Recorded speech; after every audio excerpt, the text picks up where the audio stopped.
The Husnock are a species of hideous intelligence.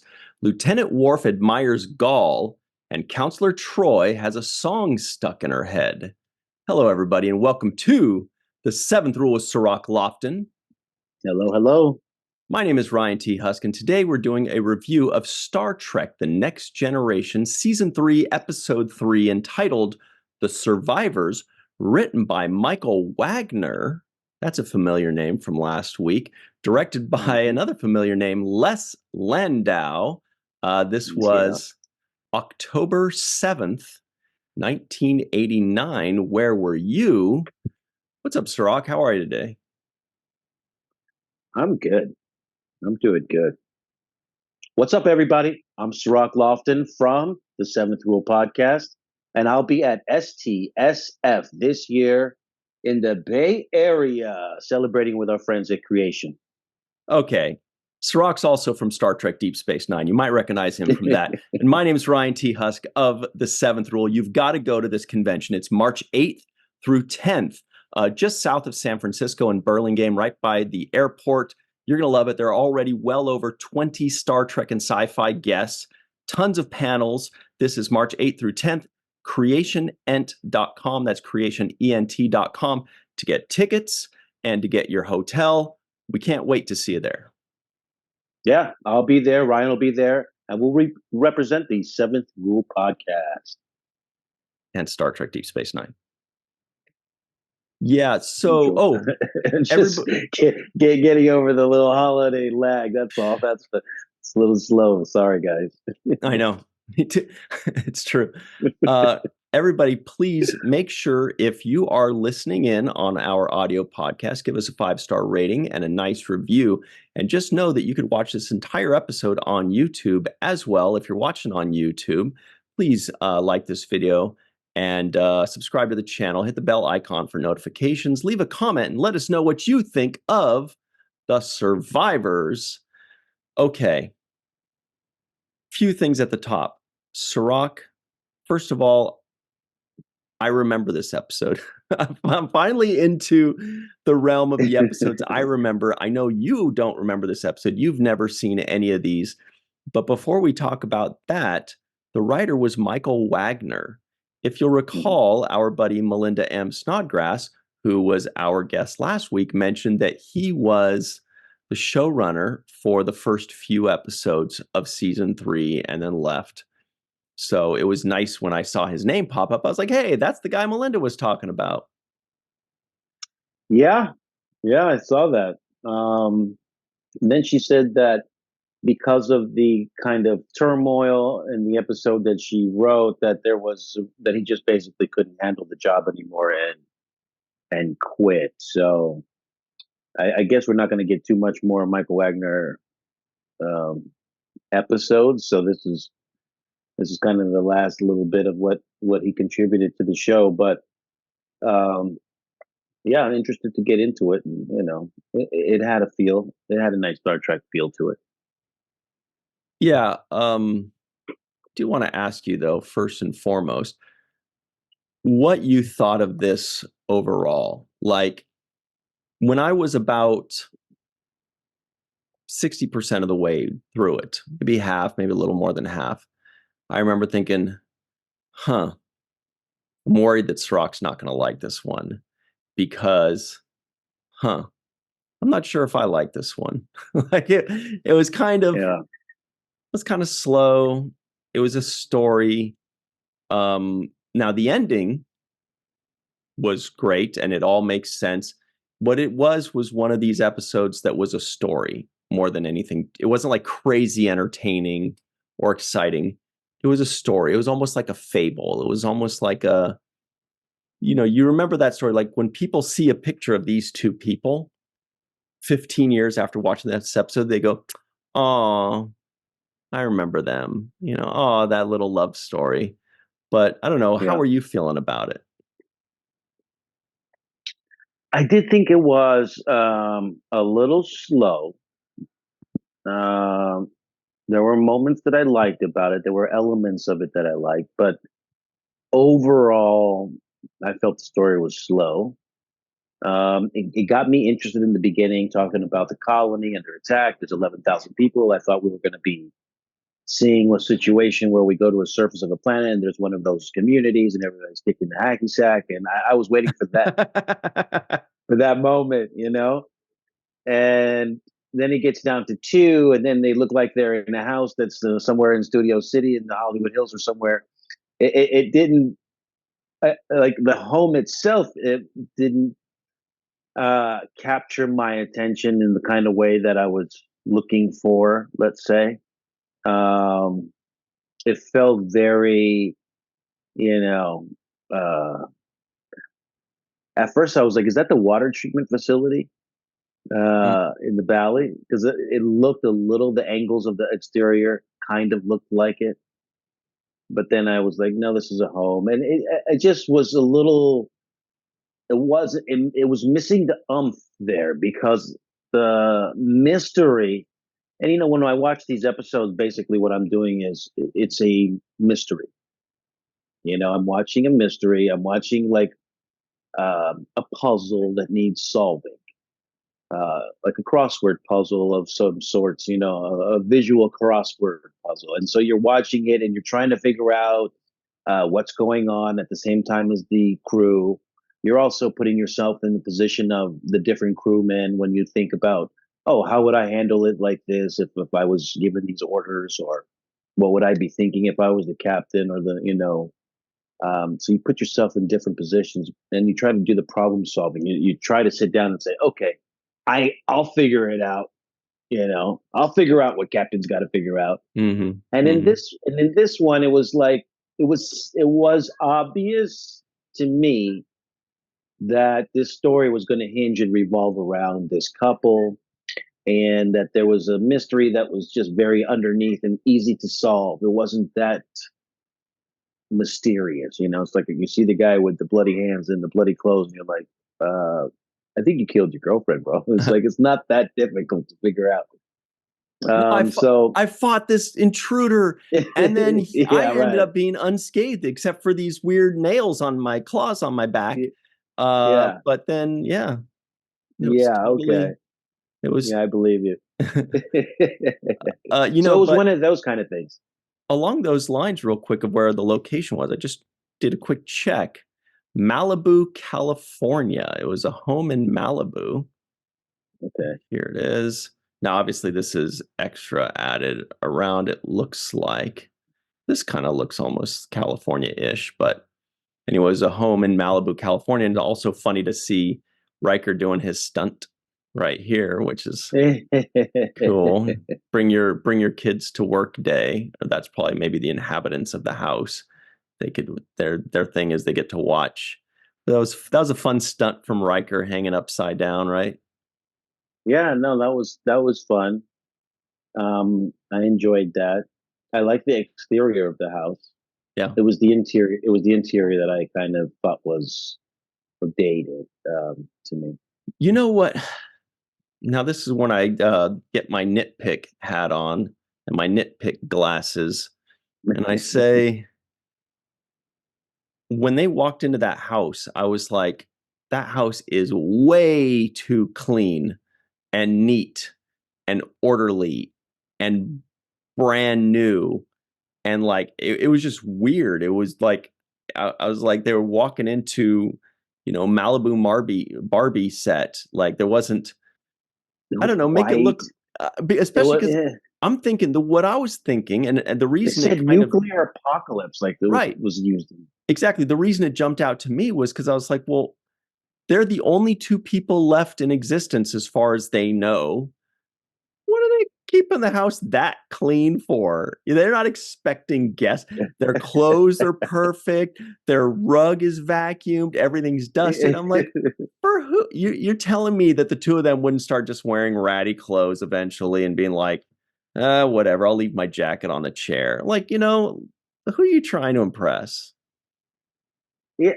Once again, they said a nuclear holocaust, which just destroyed the entire surface of the planet, where there were no living elements. And so, you would think if you survive that, the last thing you're doing is vacuuming and dusting out. Like you're scavenging for food, you're opening cans, you're like you got a gas mask on. I don't know what's going on, but it's not. It's more Mad Max, Mm, than it is Leave It to Beaver. That's what I felt when I was in the house. It was too clean. It was too too dated, beady. and Yeah, but I guess the in-universe explanation, I'm sure that they could defend it by just saying, "Hey, it was all this guy's magic powers and whatever." But yeah, so yeah, they've got the in-universe excuse. But just for me, when I was watching, it was just kind of like it just kind of took me by surprise. By the way, Worf mentions it when he says one of his most famous lines ever, and when they go and visit the house, I was like, "Oh shit, that's right. This is the episode with the line." He goes, "Good tea, nice house." It's just funny because he's just like thinking like, what do I don't know, nice house, I guess. yeah, What do people yeah. say? What do you want from me? But that's one of his most, that's probably top five Wharf lines ever, right there. Some Yeah. people might say it's number one, but everybody knows Well, good tea, nice house. yeah, I wrote it down too. I was definitely one of my memorable moments there, and that's why I say this episode had good moments in it. I liked seeing Riker get step into the trap, and that Geordi was able to see it at the last second and said no, and he was calling it Mm-hmm. out because of his visor abilities, right? So just like little things like that are consistent with the characters that they've already developed. Like, oh, Geordi would be able to see something that you wouldn't see normally with your eyes, right? Something concealed. So I thought that's consistent. They used Counselor Troy's ability of, this was her psychic ability was, I think, properly used. She was sensing things. I thought it Right. was properly used in this episode as well. Right. That's something that, for all the times that I was crying saying they're not using Troi right, they're not using her special powers right, they're not using this. What I didn't think about was it could also be used as a weakness, which is a great way to use it is she's an empath. So how do you defeat an empath? Give them pain, give them stress, give them something telepathically that attacks them. That's also a good way to use that. Just kind of like with Data, his weakness is that he's not human. He doesn't understand jokes. He doesn't understand colloquialisms as much. And so that's also great to use her powers and her weaknesses. That's a great way to incorporate her into the story. And Marina Yeah, got to show off her acting skill. I was like, whoa, where did this come from? They actually let her yeah, act. Finally, it only took 50 episodes, but they're like, hey, you can act, right? Here's a scene. Check this out. Give this a shot. yeah. That's what it felt like, and she was happy to do it. I thought she was, so yeah, there were just elements. It could have been so much better. I felt like it could have been better. Um, and it's funny because just now, while we're talking about it, and I'm looking over the notes, I'm thinking what it reminded me of when you said, what did you think of this episode? Now I remember what it reminded me of, and that's a Twilight Zone episode. Yeah.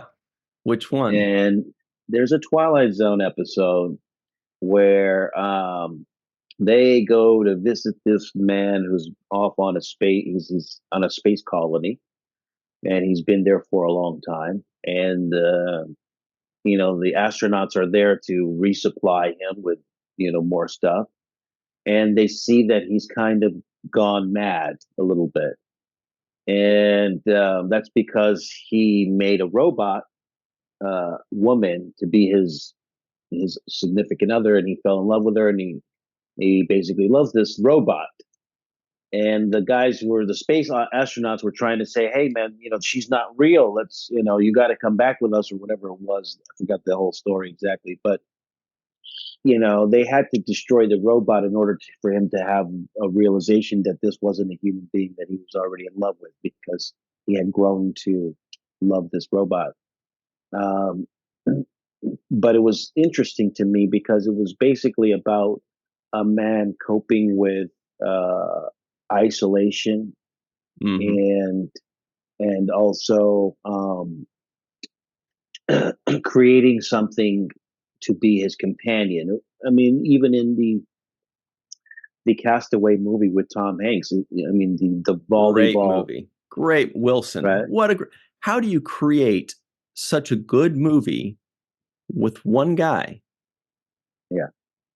Well, that's what you do, and I mean, not just one guy, one fantastic, great actor who's, It's a great script too, you though. know, But yeah, it definitely a was, great yeah, actor. Real yeah. quick, just on Castaway. Uh, I remember when I was watching it, and I was like, "Wow, this is really good." And I come to the realization that one guy is carrying this show, but this movie, in order to do that, he needs somebody to talk to. Well, you can have him talk to himself. That's been done, but for an hour, so you give him this character, Wilson. So he's talking to that person. Really, he's talking to the audience and whatever. But I remember thinking, like, I wonder what that script looks like. It's all like direction. It's all action blocks. He comes, he's making Mm. fire, it's like 15 lines of making fire, stubs his thumb. And then Yeah. finally, there's a line. There it is. Damn it. Okay. And then more blocks but still we're like, so I wonder if reading it, they were just like, am I reading a book or a script, But anyway, it ended up beautifully. It's a brilliant script, I think. Yeah, brilliant script, and it deals with a theme that I believe is somewhere late into this episode, which is when you are faced with this kind of isolation. You know, um, this was also kind of intertwined with a love story, but it also had a lot to do with isolation. He wanted to be he wanted to be alone with this illusion that he had created for himself, and because it was real enough for him. And I think that's the baseline story that I feel is also, contextually somewhere in that Twilight Zone episode, something that preceded this particular episode, Hmm. which is that Twilight Zone episode that deals with uh, the emotional torment of love, of isolation, and those kinds of things. So I think there's elements of that in this episode. Yeah. Also, I think that the actor that portrayed this Dowd, Kevin, he did a phenomenal job. And I think the casting did a great job because he was supposed to play this character that really had a sadness in his eyes, a real gentleness, a real passivity, um, you know, and he played that. Like you could look in his eyes and see, even though he was a tall guy, he was the same height as Worf, so he's 6'4". He's got, kind of an imposing stature, but his eyes seemed very gentle. His eyes seemed very pacifistic. His eyes seemed sad, Mm-hmm. and so that was acting, but it was also great casting because I believed it. And he was, the character was somebody that went through, this unimaginable pain, as far as he perceived it. He lost everything he ever knew, including the only person he ever loved enough to just act like he was a human forever and just wanted to live out his life. And it's a beautiful love story. And what I was thinking towards the end was this felt like, because if somebody says, "What's this episode about?" you're really going to say, well, it's about this super powerful being that fell in love with this lady, so he pretended to be a human, and then the whole world got destroyed in some war. He ended up wiping out all these people, and then he recreated her to live with her together forever, in his own delusion because he misses her so much, whatever, right? Really, what you're describing is the last 2 minutes of the episode, right? You're not Yeah, actually so it's yeah, weird that the episode is not about the story. So it made me think that this felt like this was an episode where the story of these people was the idea first. And then they reverse engineered an episode about it, where they're like, what about if there was a super powerful being, and then blah, blah, blah, blah, blah. And then they reverse engineered an episode out of that so that they peel the layers of the onions and they reveal what it was. mhm. That's kind of what it felt like to me. Yeah, I'm not going to disagree with that. It definitely sounds like it could be that. Um, there was another familiar thing to me that resonated, and that was this distress call theme of showing up. There's a distress call. These people need help, and we're going to come and show up. It's like uh, the intergalactic police department. They're like did somebody call 911? They're like, yeah.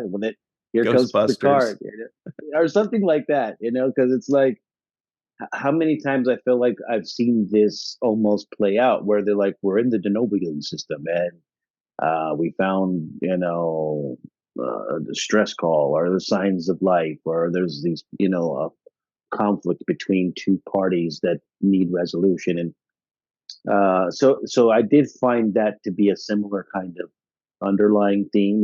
Hey, we got this call. There's colony under attack, that kind of thing, and I was excited about it because like, oh, let's see what's going to happen.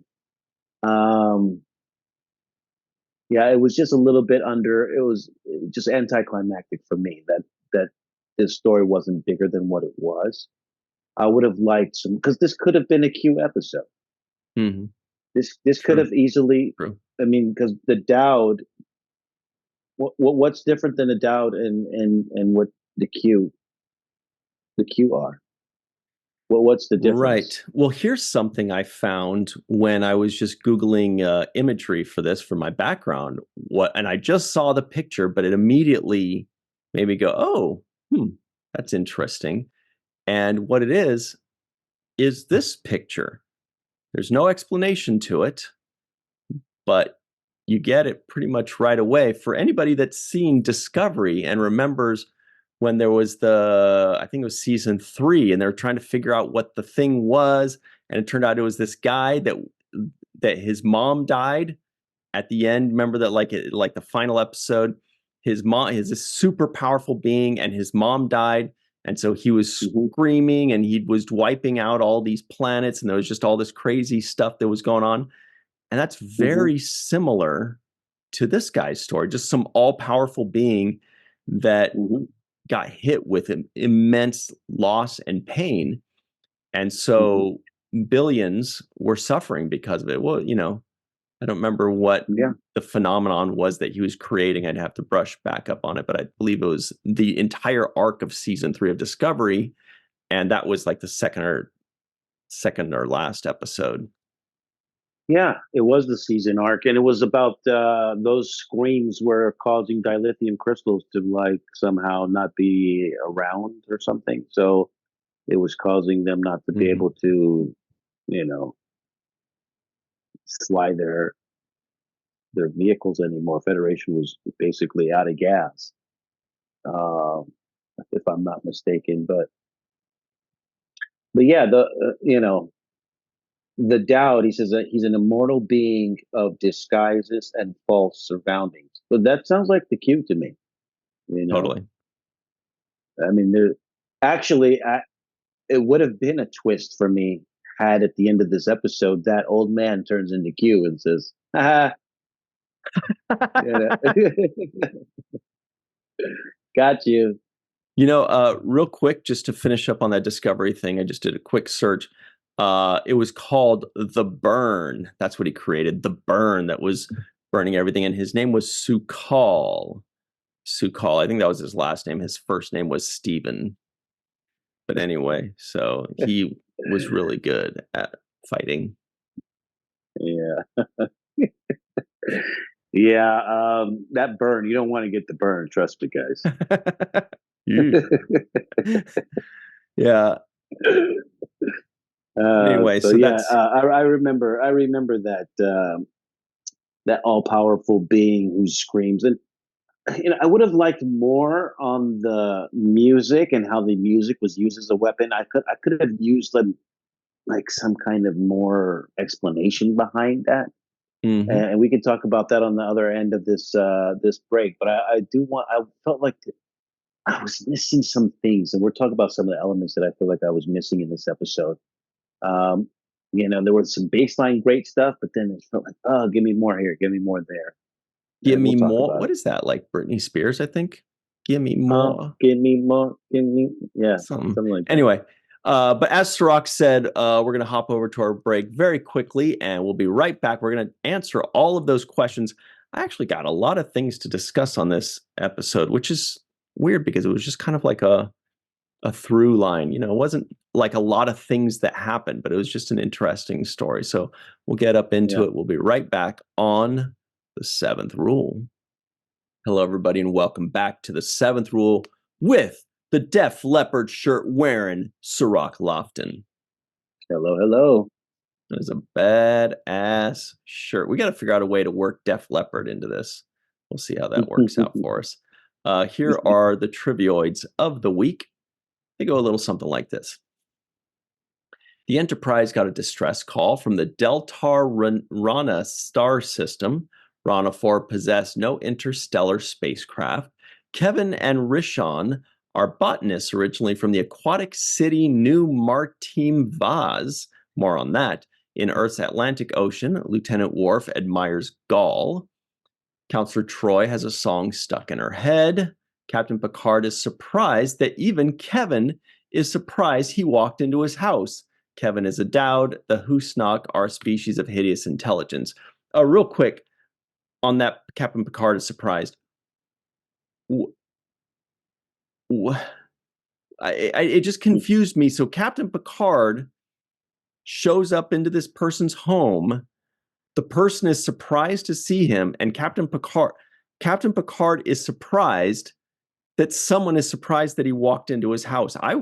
Who wouldn't be? Even if you saw his answer was, well, I'm surprised that you're surprised because I've been here before. Yeah, but that doesn't mean he's expecting you to just show up in his living room.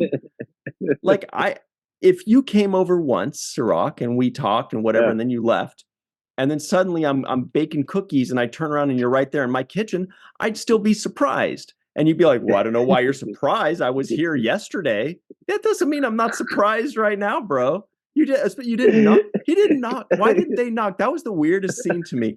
Yeah. Why don't you knock? I'm taking a shower. Get Picard, will you back out of here? What if they're humping on their couch all alone on their planet and Picard just shows up and Worf's like, good tea, nice A, or whatever.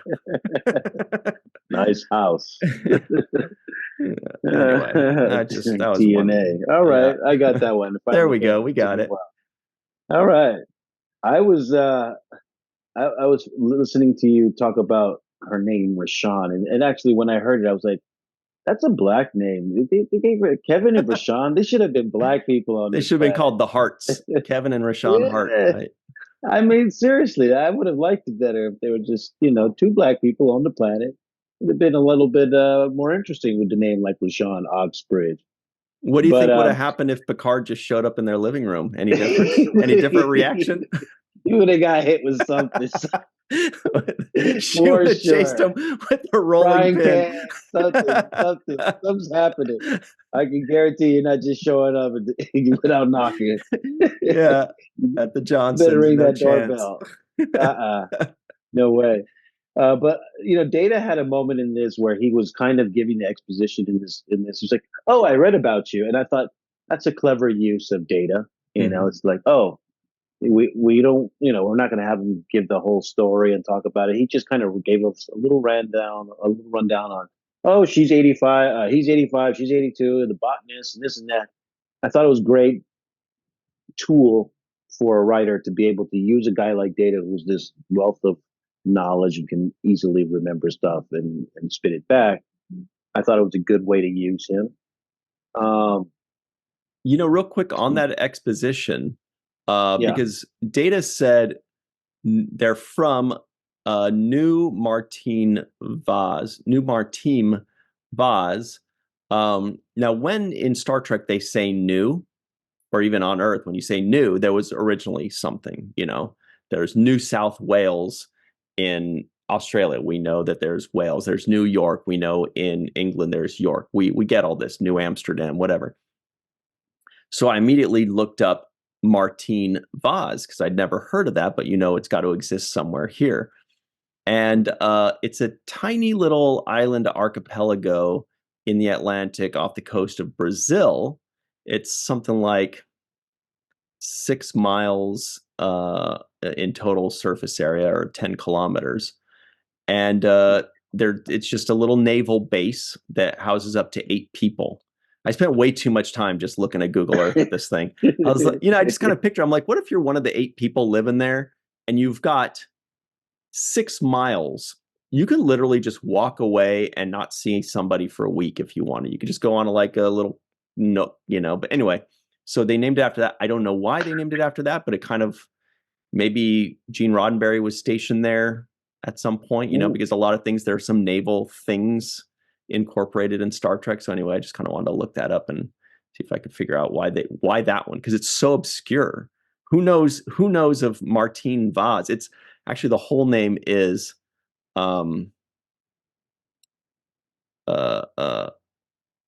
Trinidad and Martine Vaz, but it's not Trinidad and Tobago in the Caribbean. Anyway, so that's why it's a little confusing. Back to what you were saying. No, I like those things because there's just like the name of the shuttlecraft we were talking about last week when I said it was named after the Japanese scientists. There's these little inserts like that let you know the writers are either pulling from NASA space program, they're pulling from military bases, personal experience, some of them, right?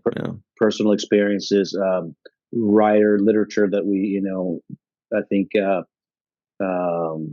Picard mentioned Horatio Hornblower and all one of those documentaries, but just pulling from literature. So all of these references and themes just go to show you where how the writer was influenced by some or impacted by some particular nuanced detail in his approach. But there was some things that stood out to me. For one, I felt, and correct me if I'm wrong on this, if you show up to the scene of this mass destruction, they called it like a nuclear holocaust type apocalyptic event, and there's only 2 people left, right? And trying to save those 2 people is putting you and your, I don't know how many people are on the Enterprise, like 1,000. Yeah. So it's putting you and your 1,000. It's in the hundreds, but they'd go up to 1,000, I think, if I remember correctly. Okay, so you're putting hundreds of people on your crew, lives in danger.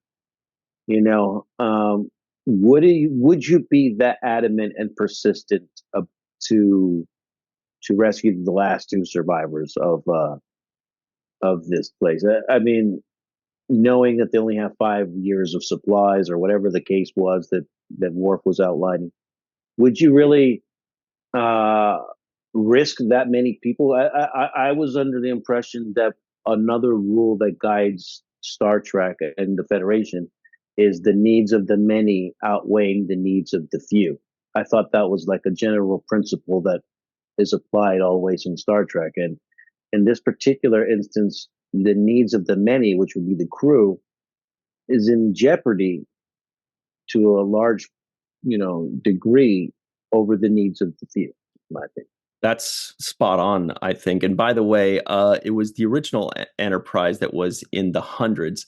This the Enterprise D is 1 to 6,000 is the standard crew complement. So I always thought of it as a lot of people. 1,000. Yeah, but yeah, you're right. The needs of the 2 are outweighing the needs of the 2,000, especially when Picard is not even explaining to his crew. He's just like, trust me, number one, I have a hunch. I'd be like, okay, I trust your hunch too, but can we just, give me a little more?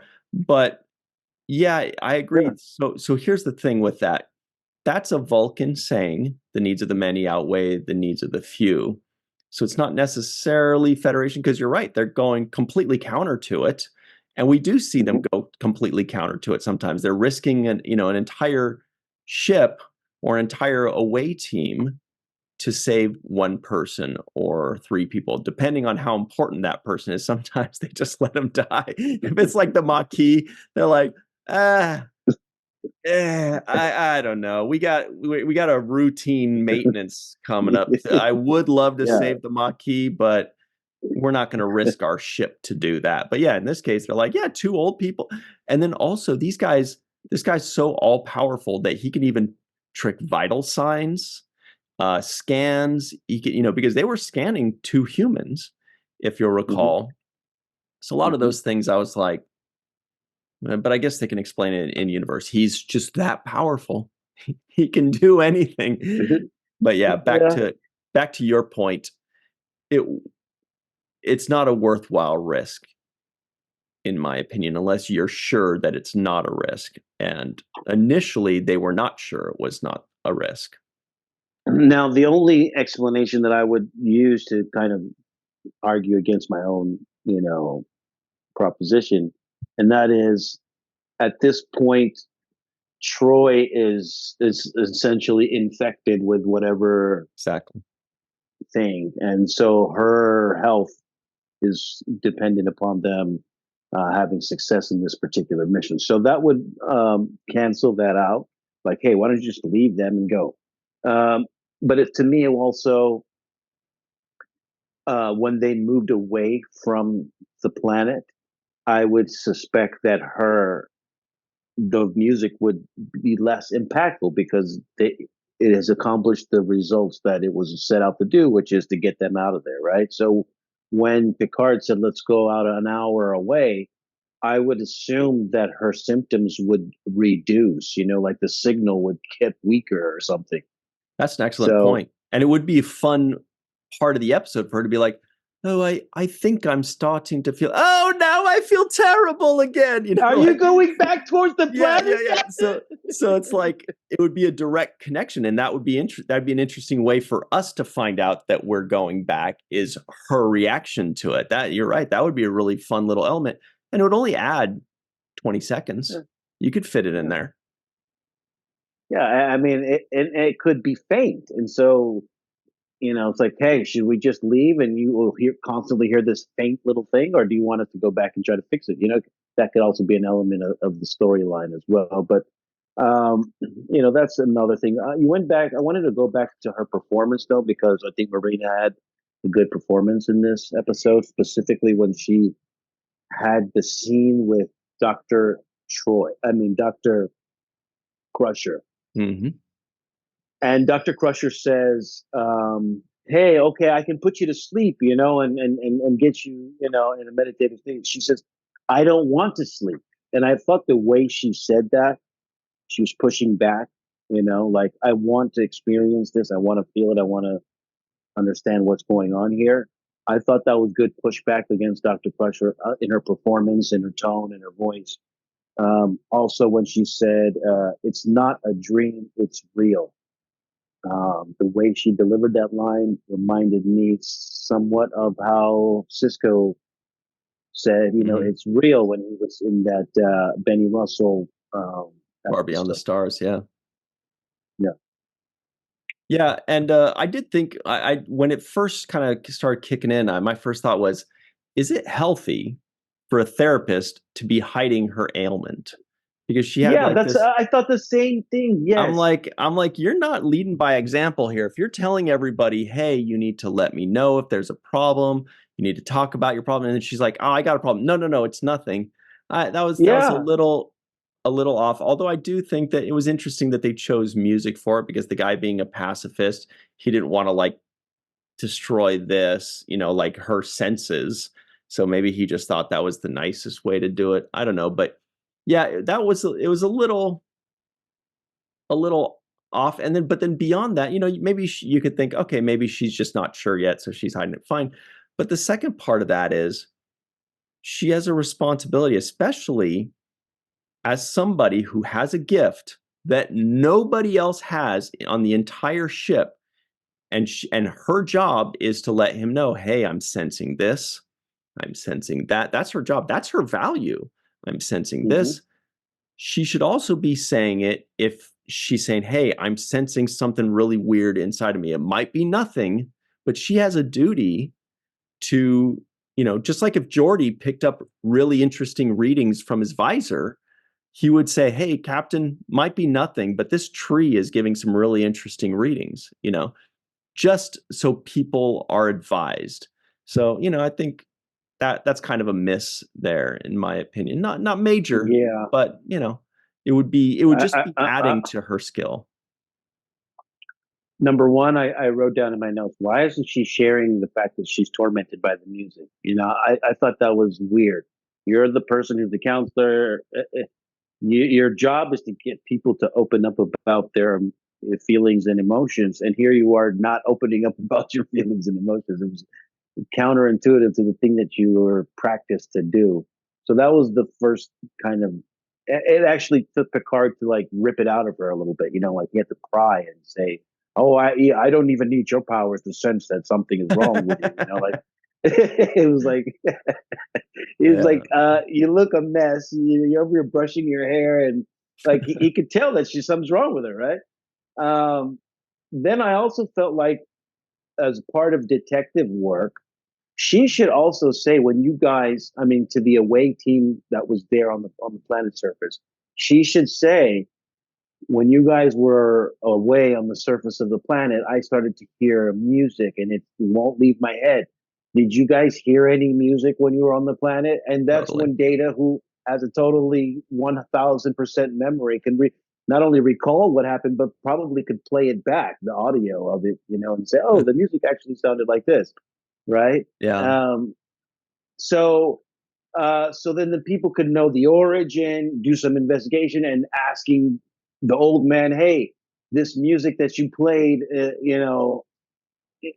is now inside of our crew member's head, and confront him about that. There could have been some investigative work done, that literally one question or one sharing of your experience, her saying, I heard music while you guys were on the planet, of the surface of the planet, Mhm. and that music won't get out of my head. That little bit of information being shared, that little bit of communication, could have led to way more investigative kind of Yeah. Yeah. exposition. It was a lot of, hits and misses of like they're using her well, Troi, but they could have, we could have just added a little bit more. So we're getting there. Hopefully we're getting closer. Yeah. We're getting closer and warmer. There are a few things that cracked me up. Number one was every time they would say, oh, the ship's coming, put it on the main viewer. The ship would come in at the exact The same exact thing. same angle. And I thought at the end, I thought they were actually going to make a joke and be like, is this a simulation? Because it keeps coming, looking at Yeah. and then the funniest part was when I was like, hey, that's the exact same clip of the ship turning in. Yes. What's hilarious about it is right after that, Riker goes, is it just my imagination or does it look meaner this time? I'm like, what? It's the exact Meaner. I'm like, right when I'm noticing, it's the exact same thing as when Riker's trying to gaslight us and Yeah. thinking it looks meaner. That okay, Riker, Yeah. it's the same freaking No, thing, I was Rorschach. waiting for a different line. I thought he was going to say, "Is it just my imagination, or does it look exactly the same?" That would have been the line to use right there if you're going to reuse the graphic. That would have been perfect. Yeah. But who sings that song, Just My Imagination? Just my imagination. Temptations. Is it? Run away with me. Yeah, Temptations. Just Nailed my it. And Matt, imagination. yep, that's what it is. Temptations. Yeah, Anyway, yeah. 1971. I thought it was older than that. A couple other quick things. Riker, when they're going to go to a commercial break, and Picard says something like, "Something tells me they're not in danger," and then Riker does a slow turn of like, Dun, dun, "Yeah," I'm like, this dun. guy totally acts like a director. He's like, he does the slow turn. Then on another point where he's being a director, basically is first he and Picard are standing behind Data, and Riker comes in and just puts his hand on the back of Data's seat. Let me lean in on here. I want you to smell my deodorant, bro. Come on, and he puts his hand and leans in on Data's seat. Then Picard goes and sits back down, and Wesley Crusher then has a line next to Data. You know what Riker does? he takes one step over to Wesley Crusher and then leans his hand onto Wesley Crusher's back of the seat. I'm like, it's not about you, bro. You know what I mean? It's like he's the maestro. Yeah, he's the maestro. Yeah, whoever's talking, he goes, let me lean in on this one, and the other guy's talking, let me lean in on this guy. Check it out; it's pretty fun. He's getting in all the shots. He's like, I'm going to get as much screen time as possible. And here's my last little complaint here too. I'm not going to harp on it too much, but last little nitpick of this episode: the guy Kevin, the Dowd, he says, he's adamant he doesn't want to kill. He doesn't want to kill. He doesn't want to kill. Then he wipes out 50 billion. Well, I think that's why he doesn't want to kill, because he did that, and now he just feels like this immense pain and horror. I wonder, couldn't he just bring them back? Well, no, I guess they wouldn't be real though. They're all dead. He would just be bringing fake guys back. But yeah, so I just took it as he did that one huge thing, and it reminded me of Star Wars too, when he's like, I killed them all, the women, the children, from Anakin Skywalker saying that in Star Wars. But so it made me think though, really quickly, if I was this kind of person that had all this power that he has in his abilities, is killing the only option? Like why didn't he just put music in their ears? You're right. Yeah, exactly. That works. Well, yeah, or just banish them, or just put a force field, or beam them away to another place, or whatever your powers allow you to do. Create an illusion that they think they won. If you're the illusionist, there's 1,000 other ways to win without killing, is what I'm saying. You can win without killing if you have this omnipotence type of all-powerful thing. It's like you don't have to kill per se. Well, you could figure out a different way. He did say that the illusions only made them more angry, and that they have a hideous intelligence. But yeah, I mean, then try a different illusion. Try keep working, keep trying. But then apparently, yeah, I don't know. But look, here's the thing. It's time for the home run of the day, everybody. Home run of the episode. What do you think, Cirroc? Home run of the episode for me was Patrick Stewart with Captain Picard. I thought he showed some really good moments here. He did take the lead in a lot of ways. I felt like his leadership, his style is starting to emerge. I'm seeing him have confidence, have familiarity, not be such a prude. He looks more in charge. And yeah, I think that Picard's leadership skills were kind of best exemplified in this episode. And I'll tell you the moments that I thought it. When Worf comes up to him and says, I'll stake my life on it. I know for sure there's no ships around here. And then they find the ship, and he looks over at Picard at Worf, and he says, Lieutenant. And Worf kind of, looks down like, yeah, my bad.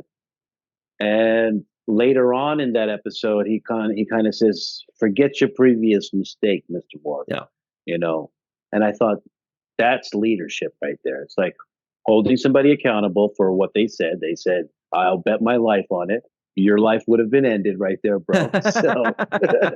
So let's just acknowledge that as a leader, you were wrong. I know you were wrong, but I'm not going to hold it against you. And later on, I still need you to be confident in your abilities.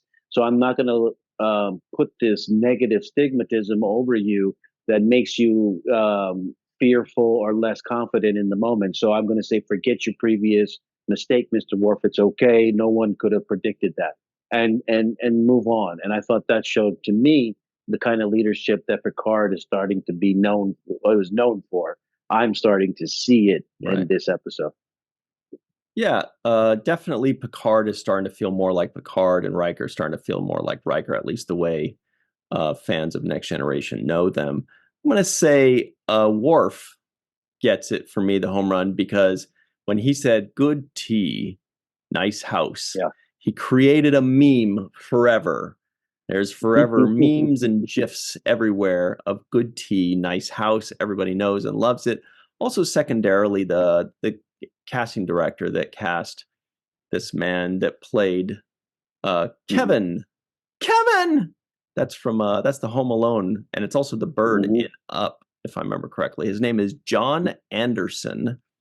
And I think that obviously he and the lady were great actors, but beyond that, the casting director understood the assignment, was like, I need somebody that just naturally looks like they have a gentleness, a kindness, a sadness behind their eyes. The rest they can act, but there also needs to be that natural thing in there. And I think that they nailed that choice.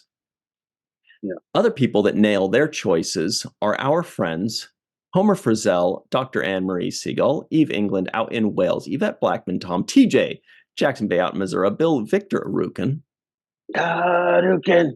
Titus Moeller, Dr. Mohammed Noor, sorry, I got lost there, Tierney C. Diekman, Anna Post, Anil O. Palat, Justine Norton Kurtzen, Joe Balsarati, Mike Gu, DQ, Dr. Stephanie Baker, Carrie Schwent, Faith Howell, Edward Foltz, My Live from Tokyo, Chris McGee, Justin Weir, Jake Barrett, Jane Jorgensen, Henry Unger, Allison Leach Hyde, Julie Manisfee, Marsha Classic Schreier, Greg K. Wickstrom, Jed Thompson, Glenn Iverson, Dave Gregory, Tim Baum, aka Grandpa One, Dr. Susan V. Gruner, and Jason Okun. All right, everybody, stick around. We've got the free-for-all. Some of those people we just mentioned are ready to talk about this episode and how it's their favorite ever, starting with Eve England. We'll be right back on The Seventh Rule. Hello, everybody. Welcome back to The Seventh Rule. This is the free-for-all, starring Malissa Longo. Jason Okun is here. Cool background. The Dark Lord, Chris McGee, of course. Great audio. Allison Leach Hyde with a great sweatshirt. Abyssinian Kiosk, the Sisko Kid. Anil O. Palat's floating out in space. My Live in Tokyo has two colors, like the red pill and the blue pill exploded. TJ Jackson Bay has got a cool Klingon ship on his shirt. The return of Tim Baum, Grandpa One, is here. Carrie Schwent, aka Crafty Bear, as well. Gregory Kenzo wearing a Neelix and Chill shirt out in Hawaii. And Matt Boardman has good tea and a nice house. All right, let's get up into this. Jake Sisko guesses the IMDb score. I'm going to say that this probably was 6.8. 6.8. Does anybody else have any guesses that doesn't already know? I was going to say 6.8 as well. Was there a writer on the first part of this? No, I'm just kidding. 7.1. 6.3. In the sevens somewhere. All right, all bets are in. 7.6. Oh, 7.6.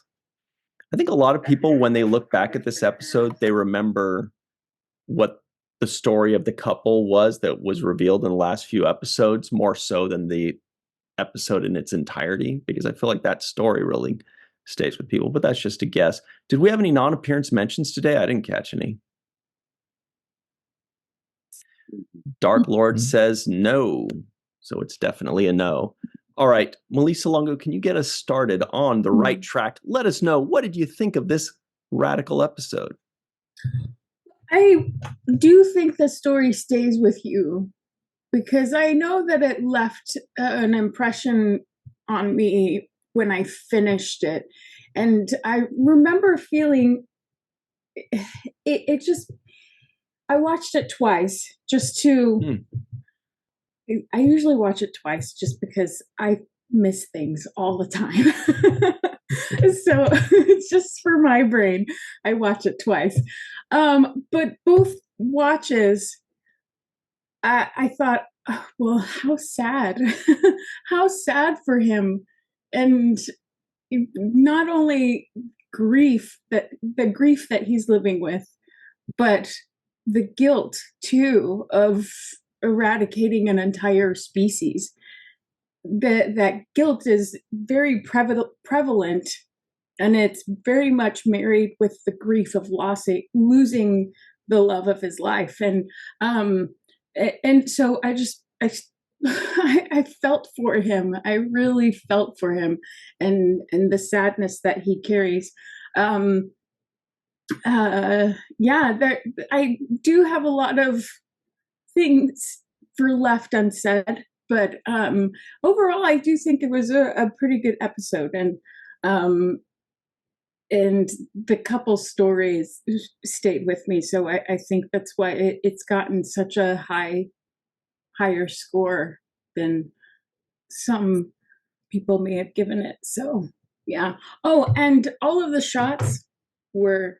This is from the stunt where he gets caught in the snare, and then all of the outdoor shots were shot at a Malibu beach house. So great stuff. Thanks very much, Malissa Longo. Cool shirt, by the way. Stem bolt and chill shirt. You and wear it's it a well. Les Landau directed episode. Yeah. Perfect timing. You're right. Nailed it. Deep God. Yeah. Jason M. Okun is here. What do you think of this one? Well, loved it. I mean, this is certainly a solid Next Gen episode. It's probably underrated, as we've seen by sort of the scores here. It certainly has a lot going for it. I mean, you have this sort of slowly building sci-fi mystery. And when you have a good episode, a lot of things have to come together. It has to be the script. It certainly, I think, was shot very well by Les Landau. There are a few, subtle things here and there that pop up, and we can talk about that later. I think the acting was pretty good. I think Patrick was particularly good in it. Marina was good in it. John Anderson was good in it. Certainly the fact that some of it was shot on location. I believe it's only one of 3 episodes this season that were shot on location. So that it certainly has a lot going for it. I think overall, it's probably a script polish away from being truly exceptional, and we can talk about that later. But it's certainly an enjoyable hour, a different type of hour, because this is not the type of story we usually see. And I think you see the sort of the shades of something like this pop up in Star Trek again. I think there's a bit of this even in Shadow Play on Deep Space. There's a bit of this in one of the Enterprise episodes where somebody basically recreates their family, their loved ones, there with holograms. Here, obviously, it's a bit of a different scenario. But I think this stays with us more than just a story. I think the themes kind of go on, and there's certainly a lot to talk about. Great stuff. Thank you very much, Jason. See, Jason liked this episode, you guys. Chris McGee, what did you think of this episode? Oh, well, now we're getting into the great episodes that I love almost all of them in the 3rd season, but so I can't really, I'm very subjective about it. But first, let's address the elephant in the room. How do you do? And then I'd like to ask, is Kevin's race, the Dowd, are they like, given their seemingly limitless powers, are they a member of the Q continuum, or perhaps an offshoot of the Q? Something I'd love to see if maybe in a book or something. I don't know. And speaking of the guest stars, of course, I thought they both sold their performances, just like Jason had said there. Sold them well, I believed, and the backstory that Rishon tells. It's great to see, speaking of Rishon, great to see Anne Haney again, the actress who played Arbiter Else Renora in the DS9 episode Dax, one who said, "I intend to be here until supper, not senility."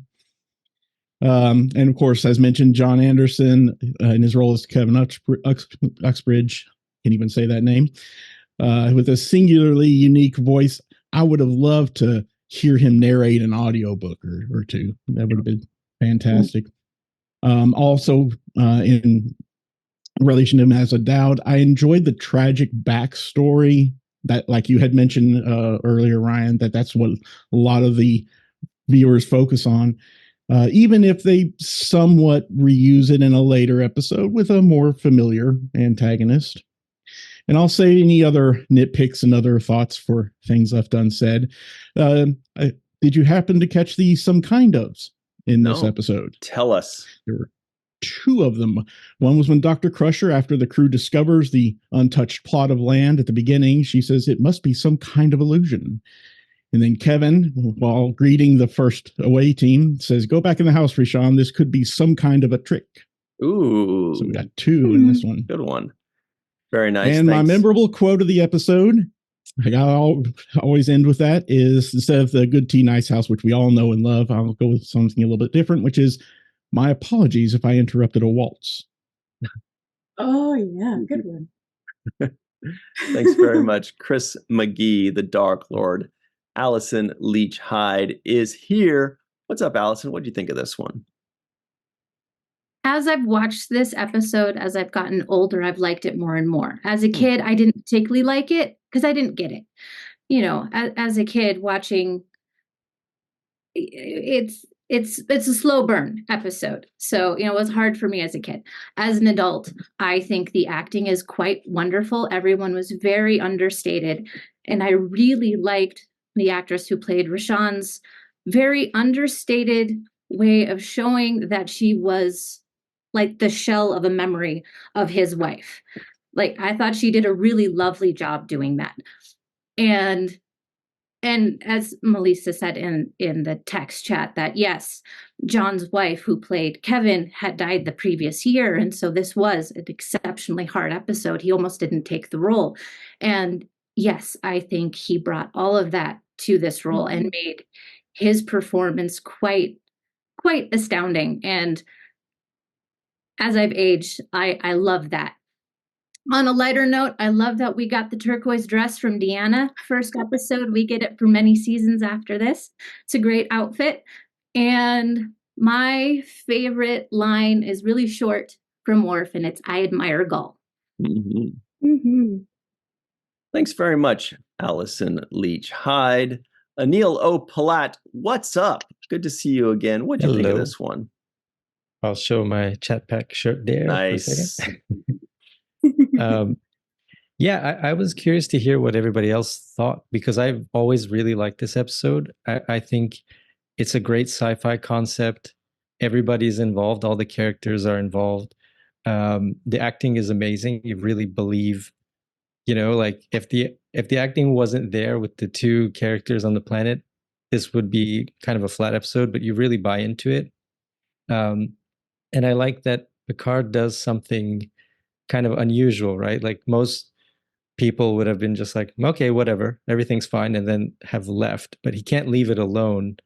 And that kind of tracks into his character really liking these mysteries, you know, that comes up, you know, in other episodes where he can't, or the crew can't leave these unknown things just, you know, left like that. So it's a really great kind of use of all the characters, and they really fit into this story. And yeah, it can be a metaphor for so many things. You know, they're so, it's almost like you know, I was thinking it can be an environmental message. You know, like being disconnected from your environment and living in sort of a virtual reality, which we can all kind of relate with. You know, so there are a lot of things that I took away from this episode watching it again. Is sort of in the modern times. So yeah, great episode. Awesome. Thanks very much, Anil O. Palat. Mai is live in Tokyo with red and blue behind her. What's up, Mai? What do you think of this one? Yeah, that red and blue is it's a painting by a guy called what's his name? Shoot, I've forgotten. It's at the bottom of my screen. Anyway, it's a painting. It's called Good versus Evil, the Beginning. I thought it was kind of cool because I found a lot of good and evil in this episode. The continuity is beautiful. People are kept alive in the memory of somewhere else. Where have we heard that before? In my favorite monologue of Star Trek, Denise's monologue via hologram in Skin of Evil. Death is that state in which one exists only in the memory of others, which is why it is not an end. Fantastic. Regardless of whether the punishment of the Husanak was appropriate, Kevin felt shame and distress. To him, he had done something so egregious that he sentenced himself to life on Rana 4. And allowing this race to live on in the form of this the illusion of his wife, he was in fact allowing that that race to exist in the memory of another. So no end, just happy memories. But I wonder if any of us really have the capacity to be truly altruistic, or if it's always tinged with a bit of selfishness or ulterior motive.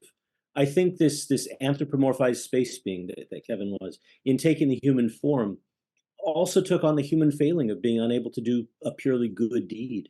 And this tension, this battle between his goodness and his purity of heart, colored by his anger and his shame, I think make him and this story very human and relatable.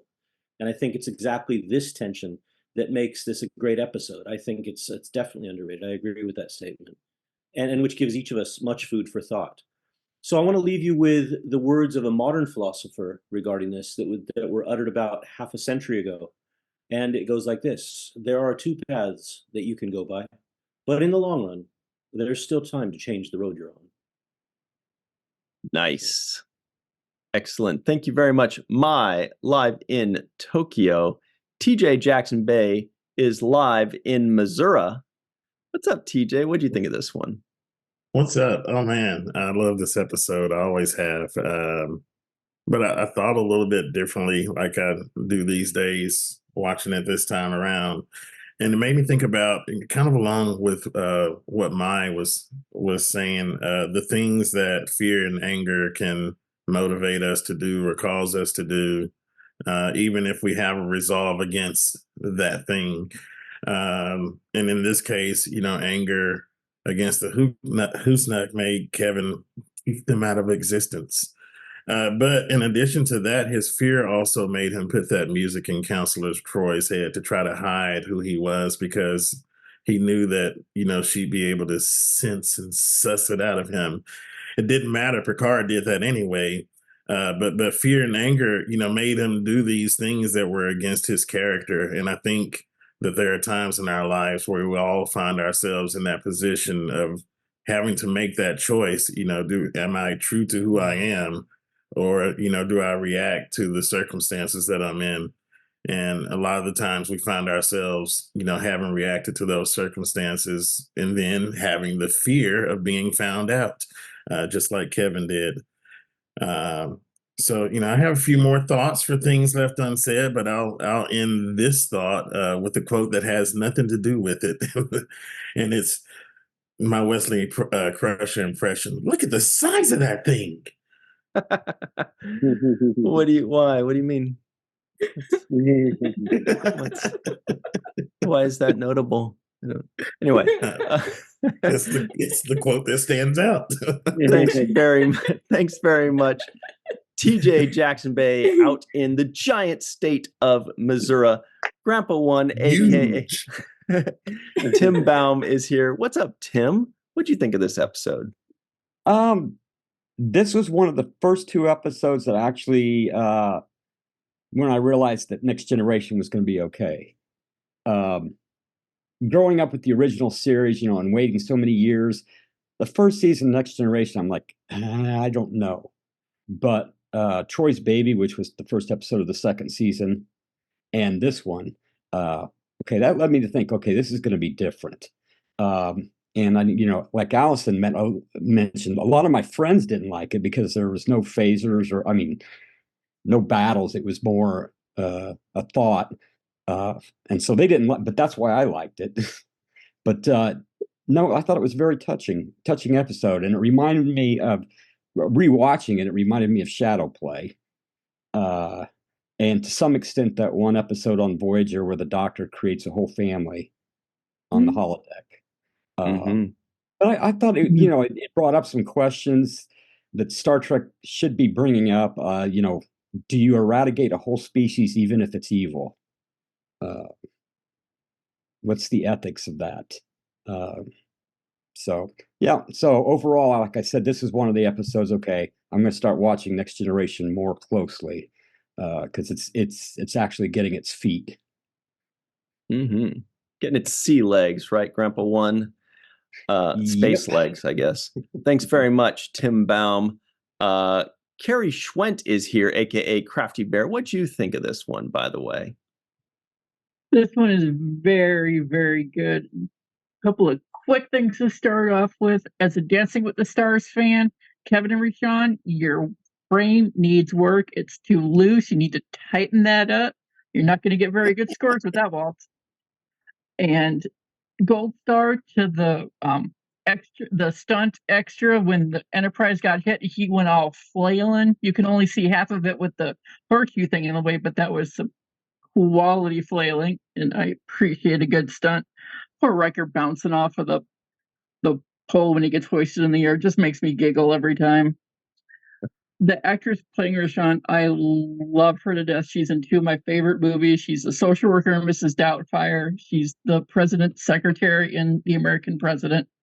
Love both of those movies. We have another Deanna Must Suffer episode. I've added that to my list. Poor thing. As someone who experiences migraines and occasionally really, really bad ones, the way she was portraying how the music was affecting her, that's exactly what a migraine, that once it really starts getting rolling, you beg anyone around you, you beg the empty air, you beg anything and everything to just make the pain stop enough so you could sleep. The waltz wasn't very pretty, but yeah, I felt for Deanna in that one. And I'm watching choices as I usually do. I didn't know about the actor who played Kevin's wife until I did my research in between the first and second watching. And when I watched it the second time, when he said he wanted to die with his wife, that got to me the second time. You could see the pain in his eyes and you could hear it in his voice. I can understand why he almost didn't take the role. And my sort of headcanon theorizes that he ended up taking it because his wife would have wanted him to. At least I like to think that anyway. And also in part of my research, I came across a comment on somebody else's post about this episode that mentioned the power of regret, and the way that person put their comments sort of sent the gears turning, and that inspired today's limerick. So I will end with that.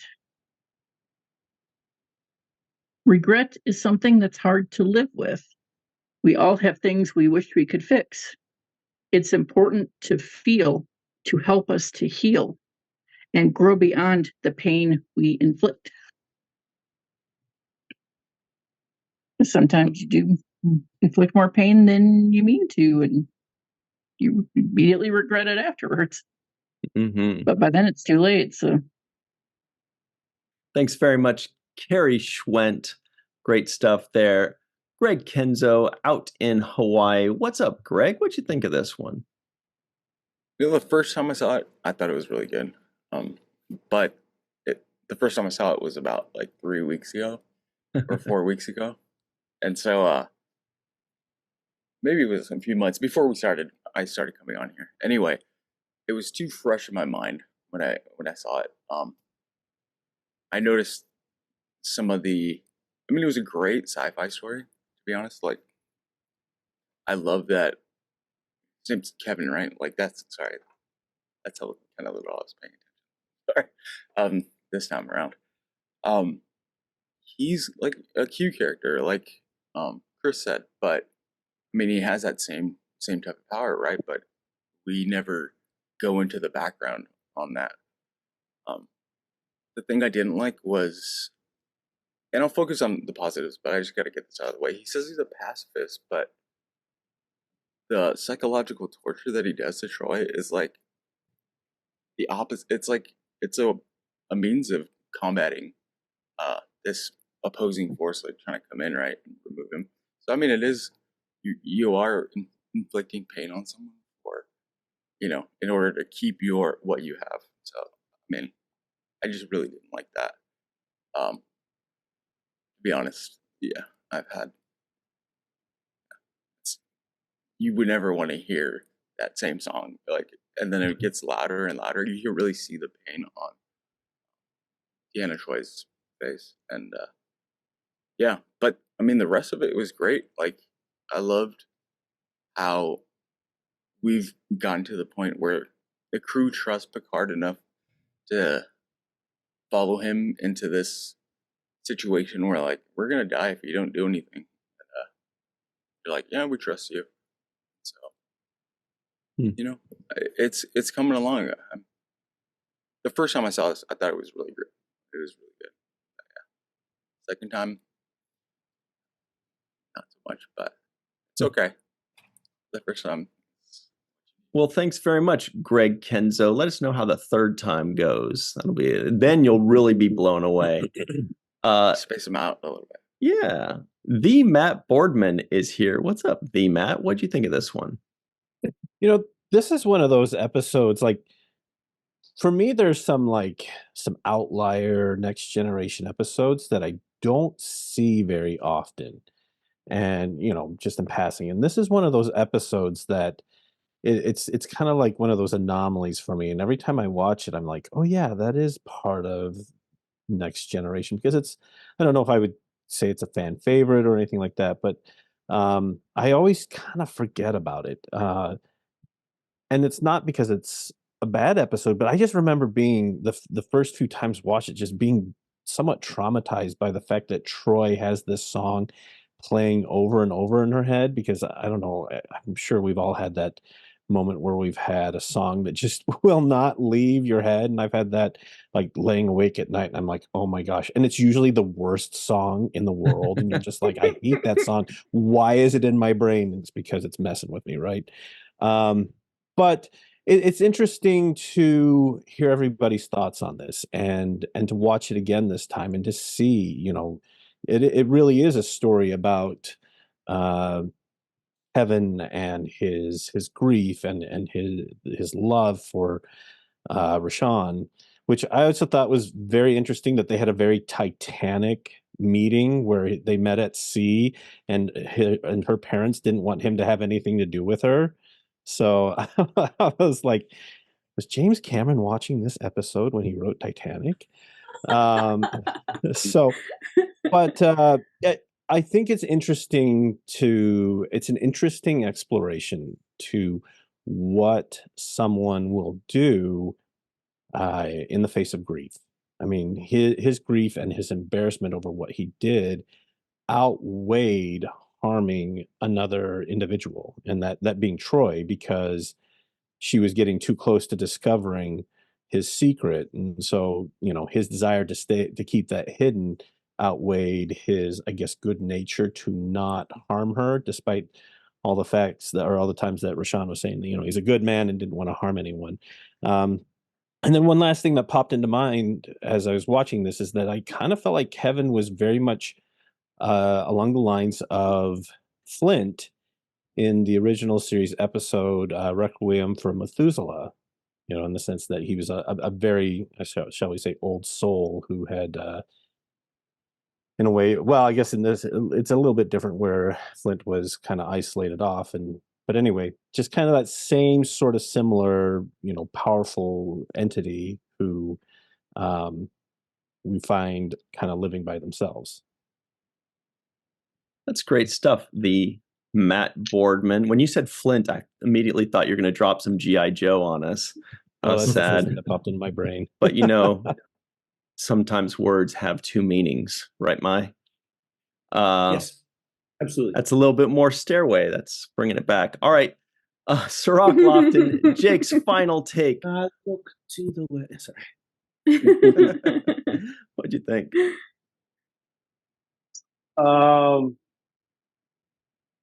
One, I just, Rana 4 is the abbreviated name. It's actually Mera Rana 4.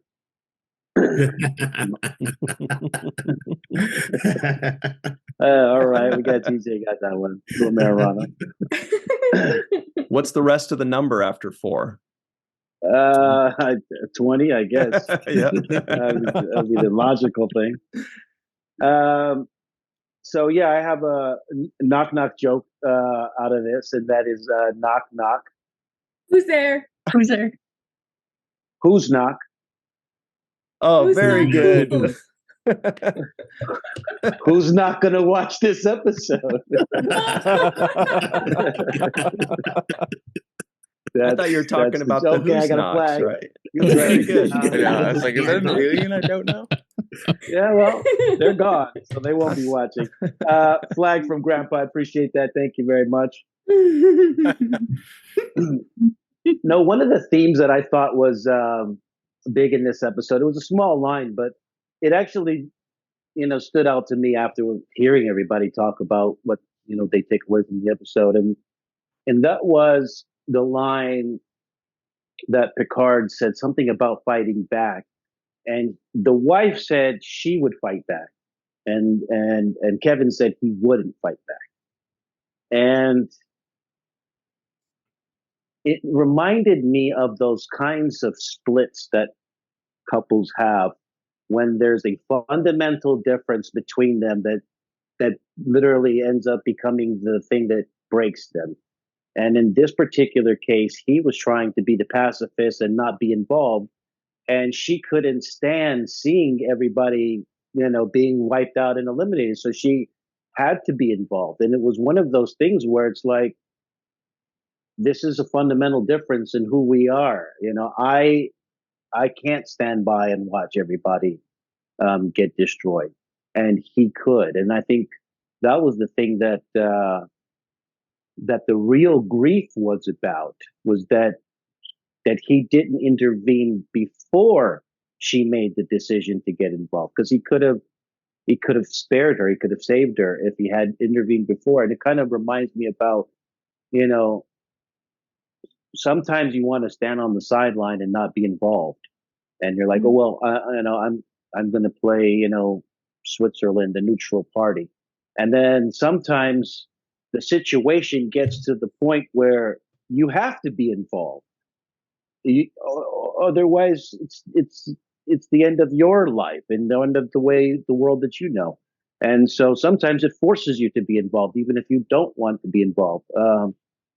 And so it made me think about those kinds of questions that we face, and those moments when you might see a couple fight and you're like, hey, I think he's being too rough with this woman, and I need to step in, and or should I be involved or not? And there's always that, like, I don't want to be involved moment.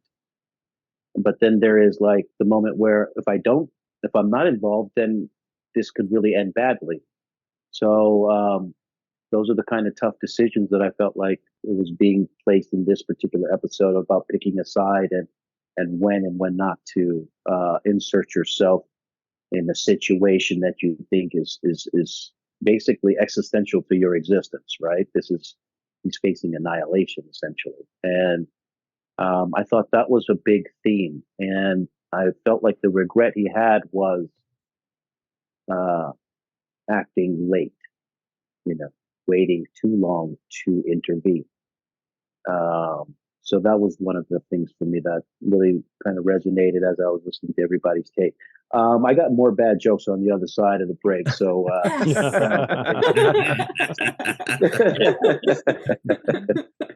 all right. So if you want to hear more bad jokes, become a patron. Exactly. Listen to Things Left Unsaid. Woo-hoo. That's right. Or you just listen to me talk. Pretty good. That was a joke. All right, everybody. That was Jake's final take.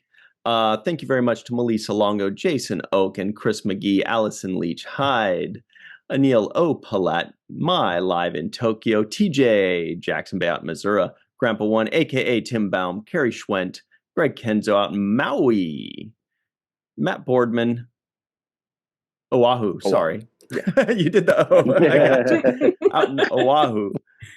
Thank you all very much for Cirroc Lofton, myself, Malissa Longo, and Aaron Eisenberg. We appreciate you all for joining us, and always remember the 7th rule.